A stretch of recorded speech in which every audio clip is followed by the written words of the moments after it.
أعوذ بالله من الشيطان الرجيم. Bismillahirrahmanirrahim. Assalamualaikum warahmatullahi wabarakatuh. Alhamdulillah wassalatu wassalamu ala rasulillah wa ala alihi wa ashabihi wa man tabi'ahum bi ihsan ila yaumil qiyamah, amma ba'd.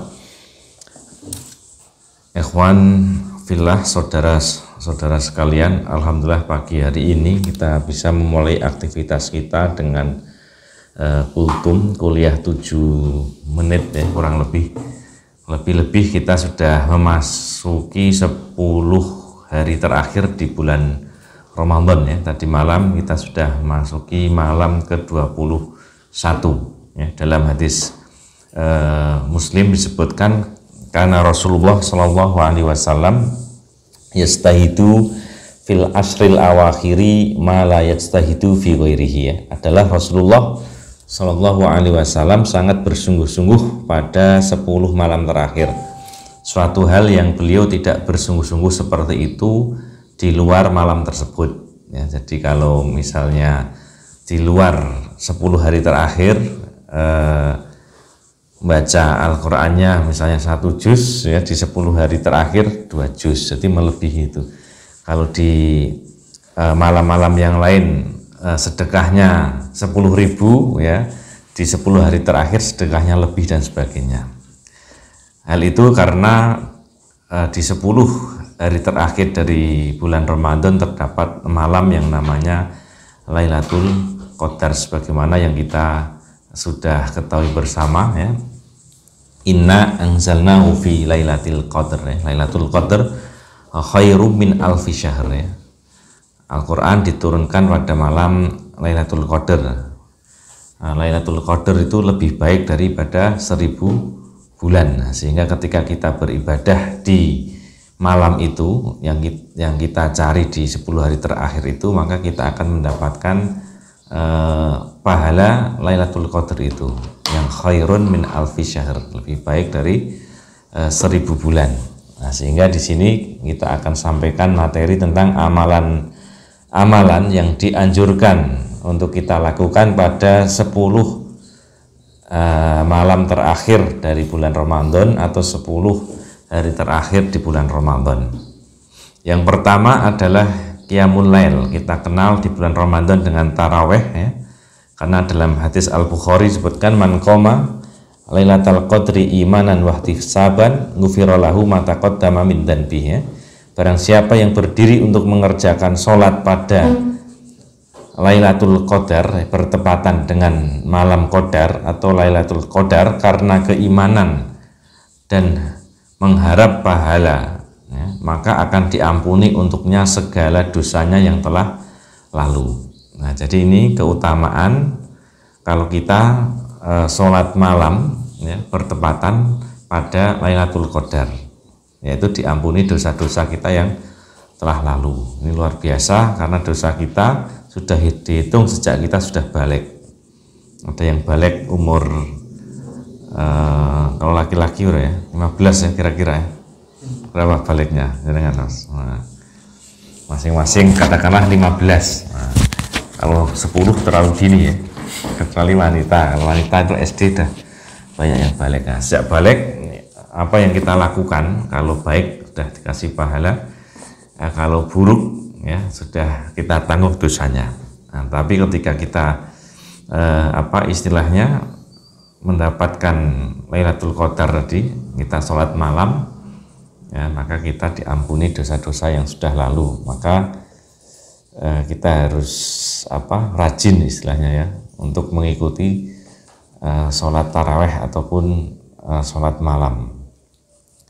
Kemudian juga yang kedua adalah membaca Al-Quran, yang kita dianjurkan untuk melakukannya karena syahrul Ramadan alladzi unzila fihil Quran ya. Bulan Ramadan, bulan yang di dalamnya diturunkan Al-Quran ya. Kemudian juga kita ketahui kalau kita baca 1 huruf dari Al-Quran pahalanya 10. Nah, kalau kita kalikan dengan huruf yang ada dalam Al-Quran sudah bermiliaran pahala. Nah, maka jangan sampai kita lewatkan, ya, lewatkan begitu saja. Nanti bermiliar-miliar pahala atau kebaikan. Padahal di dalam hadis yang lain, kalau Allah menerima satu kebaikan kita saja, itu sudah bisa menjadi jalan kita menuju surga. Satu kebaikan saja yang diterima oleh Allah itu bisa menjadi jalan, ya, kita masuk ke dalam surga. Sebagaimana hadis yang lain, ada orang buang duri di jalan, itu juga menjadi jalan masuk surga. Nah, yang ketiga yang dianjurkan adalah beriktikaf, ya, artinya mendekatkan diri dengan mendekatkan diri kepada Allah dengan berdiam diri di masjid, ya. Nah, iktikaf, wa antum akifuna fil masajid, ya kan. Kemudian kalau dalam hadis Al-Bukhari juga, anan nabiyya sallallahu alaihi wasallam kana ya'taqifu al-asyra al-awakhir min ramadhana hatta tawaffahu Allah summa itakafa azwajuhu min ba'dihi. Sesungguhnya Nabi sallallahu alaihi wasallam beritikaf pada 10 malam terakhir Ramadan hingga beliau wafat. Kemudian istri beliau beriktikaf setelah itu. Nah, ini kita ada waktu malam. Nah, kalau siang masih bekerja, ya silahkan bekerja karena itu kewajiban kita, ya, untuk menjemput rezeki Allah, bertanggung jawab memberi nafkah kepada anak istrinya. Tetapi kalau malam kita ada waktu, silahkan beriktikaf, ya, kan nggak ada gangguan, ya, apalagi yang bujang-bujang nggak ada gangguan, yang sudah menikah juga nggak ada gangguan, istrinya diajak sekalian, kan, gitu ya. Kecuali anaknya masih kecil, itu mungkin belum siap, ya kan, anaknya masih perlu di rumah misalnya. Nah, iktikaf kalau tidak bisa full, silahkan lakukan setiap masuk masjid, niatkan nawaitul iktikaf lillahi ta'ala, ya. Niat iktikaf karena Allah subhanahu wa ta'ala. Nah, sehingga istilahnya berapapun kita di masjid maka akan dinilai iktikaf. Nanti kalau keluar batal. Nanti masuk masjid niatkan lagi nawaitul iktikafa lillahi ta'ala. Nah, itu minimalnya begitu, ya. Tapi yang ideal, ya, kita bisa beriktikaf di masjid. Nah, maka nanti kita ada waktu libur, silahkan dimanfaatkan, ya. Waktu libur silahkan dimanfaatkan untuk iktikaf di masjid. Nah, kalau belum bisa full, minimal jangan misalnya habis isya atau jam 9, jam 10 ke masjid sampai waktu pagi misalnya, ya. Yang lebih gampang lagi kalau ada ikut di masjid yang mengadakan iktikaf. Nah, itu lebih gampang karena nanti sudah diatur konsumsi dan sebagainya, ya. Nah, itu 3 hari terakhir. Jangan libure misalnya hari Ahad, nulis libur, ya, Ahad, Senin, Selasa, Rabu, masih ada 4 hari. Nah, ini bisa kita gunakan untuk iktikaf. Yang keempat yang dianjurkan untuk kita lakukan di 10 malam terakhir bulan Ramadan atau di 10 hari terakhir bulan Ramadan adalah memperbanyak doa. Wa idza sa'alaka ibadi anni fa inni qarib, ya. Ujibu da'watad da'i idza da'ani falyastajibu li, ya, wal yu'minu bila allahum yarsyudun. Dan apabila hamba-hambaku bertanya kepadamu tentang aku, jawablah bahwasanya aku adalah dekat, aku mengabulkan permohonan orang yang berdoa. Apabila ia memohon kepadaku, maka hendaklah mereka itu memenuhi segala perintahku, dan hendaklah mereka beriman kepadaku agar mereka selalu berada dalam kebenaran. Ini yang bisa kita lakukan adalah memperbanyak doa. Kemarin kita share sebagian doa yang bisa kita baca menjelang berbuka. Itu diantara doa dari Al-Quran dan As-Sunnah. Nah, itu silahkan dengan doa-doa yang lain untuk dunia maupun akhirat. Ya, masing-masing misalnya kita tanya, ya, Mas Faisal, sebutkan apa satu doa yang jenengan minta kepada Allah. Apa kira-kira Mas Faisal? Selamatan orang tua. Mas Fitroh, no, Mas Fitroh, misalnya kita tanya ini Mas Fitroh. Nah, ini Jadi silahkan dunia maupun akhirat silahkan berdoa, dan kita harus yakin ya bahwa Allah akan mengabulkan. Jangan sampai nggak yakin. Kemarin ada orang tua yang cerita ya, dia ketika membaca biografi Imam Syafi'i itu dia membaca Imam Syafi'i itu hafal Quran umur 9 tahun. Kemudian dia berdoa kepada Allah dan yakin, minta, ya Allah, saya ingin anak saya hafal Al-Quran umur 9 tahun. Ya, dia yakin Allah yang membuat Imam Syafi'i seperti itu, dia juga yakin bahwa Allah juga mampu membuat anaknya seperti itu. Ya, akhirnya kemarin dia cerita anaknya alhamdulillah umur 9 tahun sudah hafal Al-Quran 30 juz. Bukan 9 juz, juz 30 ya, 30 juz. Nah, tentunya dengan pengorbanan dimasukkan pondok pesantren misalnya, karena dia tidak mampu ngajar sendiri, masukkan pondok anak-anak pesantren anak-anak atau sekolah tahfidz anak-anak misalnya. Nah ini jadi harus yakin ya, harus yakin bismillah. Nah, seperti alhamdulillah yang sudah kita mulai bangun kantor. Dulu saya punya doa, entah di Ramadan keberapa saya lupa, pengen kantornya itu dekat rumah. Nah gitu ya, dekat rumah, sehingga karena saya kan sudah merantau ya, jauh dari tempat istrinya Mas Randy, dari kabupaten 5 jaman dari sini ya, atau lebih ya kan. Maka pengen kalau kerja juga kantornya nggak jauh-jauh kan gitu. Kita berdoa kepada Allah, nggak tahu yang kebeli yang mana, pokoknya bismillah ya. Dulu modelnya bismillah terus Mas disolawati, Allahumma sholli ala Muhammad, ya Allah saya ingin beli ini atau saya beli. Nah, alhamdulillah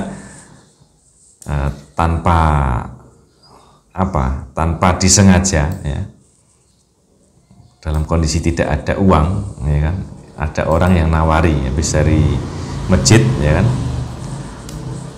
mau pulang sholat jamaah, terus mau pulang, ada di depan pintu sudah ditunggu orang, Pak Muiz ini ada tanah yang dijual, mana Pak? Samping jenengan. Wah siap kan. Meskipun nggak punya uang kita bingung, tapi bismillah, ternyata Allah mudahkan ya. Nggak usah jenengan yang ngurus ya, diurus bagian keuangan gitu ya. Nah, itu doa yang entah mungkin kita sudah lupa, jadi bisa jadi memang tidak harus langsung dikabulkan ya, tapi kita kadang sudah lupa doanya sudah berapa tahun yang lalu, nah Allah baru mengabulkan. Maka kita harus yakin ya, apalagi kalau pasangan ya, nah, itu lebih mudah insya Allah saja ya. Nah, lebih mudah karena banyak perbandingannya masih seimbang Mas, laki-laki sama perempuan khususnya di Jawa atau di Indonesia ini masih 1 banding 1 lah, atau 1 banding 1,5 atau 2, belum sampai 10 ya. Yang kelima yang dianjurkan adalah taubat dan istighfar. Wa tubu ilallahi jami'a ya ayyuhal mu'minuna la'allakum tuflihun, dan bertaubatlah kalian seluruhnya kepada Allah wahai orang-orang yang beriman supaya kalian beruntung. Nah ini yang dianjurkan di 10 malam terakhir di bulan Ramadan ya, adalah membaca istighfar ya, astaghfirullah wa atubu ilaih, atau membaca doa yang dianjurkan, Allahumma innaka afuun karim tuhibbul afwa fa'fu anni. Allah engkau maha memberi ampunan, maka ampunilah aku. Nah, itu kita perbanyak. Atau membaca zikir-zikir yang lain yang memiliki banyak keutamaan, misalnya di dalam buku kita zikir pagi sore itu ada bacaan yang pahalanya misalnya seperti membebaskan 10 budak kalau kita membaca la ilaha illallah wahdahu la syarikalah lahul mulku wa lahul hamdu wa huwa ala kulli syai'in qadir ya, 1 kali, 10 kali atau 100 kali, atau bacaan-bacaan yang lain. Nah, itu silahkan. Jadi tidak hanya membaca Al-Quran, tapi banyak amalan yang bisa kita lakukan. Kemudian juga yang dianjurkan adalah umroh yang keenam. Umroh, ya, umrotun fi Ramadan, ya, takdi hajjatan ma'i. Umroh pada bulan Ramadan menggantikan haji bersamaku, atau dalam hadis yang lain pahalanya seperti haji bersama Rasulullah. Nah, ya. Kalau kita belum bisa, mari kita berdoa, ya. Kita minta kepada Allah SWT, kita diberi kesempatan, ya, untuk bisa umroh haji, ya. Bisa haji, bisa umroh di bulan Ramadan, ya, bersama dengan orang tua kita atau anak istri kita. Nggak apa-apa, doa. Allah kan maha mengabulkan, jadi jangan takut doa. Kalau kita khawatir doa itu nggak yakin berarti, ya. Harus yakin. Nah, harus yakin kok piye, ya, karena kemarin ada cerita juga yang anaknya umur 9 tahun itu hafal Al-Quran, ya, dia cerita dia pengen umroh. Nah, kemudian dia minta doa kepada ibunya, Bu, saya pengen umroh. Nah, sama ibunya itu diomongin, loh, kamu apa punya uang? Nah, gitu ya, gajimu aja nggak cukup, nah, gitu ya. Kemudian dia nekat, pokoknya saya doakan aja, Bu. Nah, takdir Allah betul, dia bisa umroh tanpa membayar, alias gratis, ya. Nah, makanya kita harus yakin, pelajarannya yakin, ya. Kalau kita doa ragu-ragu itu sudah nggak yakin, ya. Iso porak ya, nah, misalnya kaji antrine misalnya berapa tahun, 15 tahun, sekarang usia saya misalnya 50 tahun, wah nanti sudah tua, nggak mungkin. Nah, itu adalah bentuk dari ketidakyakinan. Kita harus yakin, ya. Berdoa kepada Allah, berilah kesempatan untuk bisa ibadah haji tanpa antri misalnya, kan boleh, ya. Kalau takdirnya antri ya apa-apa ya. Yang penting kita yakin kepada Allah Subhanahu wa taala, karena sudah banyak yang membuktikan, ya, orang bisa haji tanpa antri, misalnya dia dipanggil atau dapat hadiah dari pangeran atau raja atau orang-orang tertentu misalnya, kan bisa saja. Baik, ikhwan billah, itu yang kita sampaikan tentang amalan yang dianjurkan pada 10 malam terakhir di bulan Ramadan. Semoga bisa kita amalkan dan kita mendapatkan pahala dari Lailatul Qadar. Amin ya rabbal alamin. Aqulu qouli hadza astaghfirullahi wa lakum. Wassalamualaikum warahmatullahi wabarakatuh.